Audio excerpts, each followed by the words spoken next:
make sure that you have done the critique and explain before you turn this in. We are going to go ahead and scooch down here and look at the hypotenuse-leg theorem. And as usual, I'm going to go ahead and highlight so that I can find this theorem again easily later. If the hypotenuse and one leg of a right triangle are congruent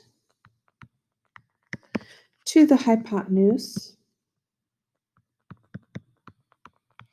and leg of another triangle, then the triangles are congruent. So if the hypotenuse and one leg of a right triangle are congruent to the hypotenuse and leg of another triangle, then the triangles are congruent. So this is right triangle, the hypotenuse, and one leg. I can say triangle LMN is congruent to triangle RPQ.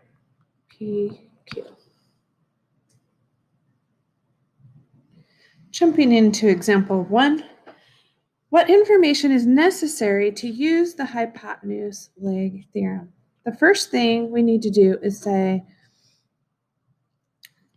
that they are both right triangles. If they're not right triangles, then we don't even have a hypotenuse. So they are both right triangles. Check. We need to know that.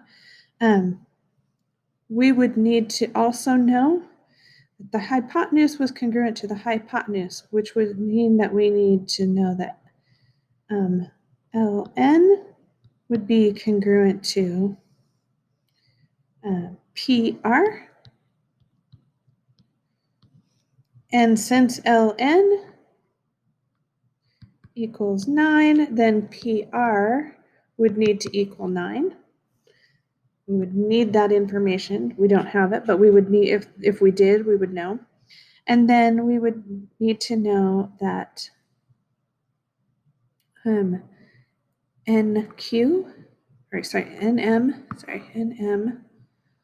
is congruent to QR. Those segments need to be congruent, and since QR equals 5, then we would need for MN to equal 5. And if that was the case, then we would have enough information. Go ahead and pause the video and do the try-its, and then come back and check your work.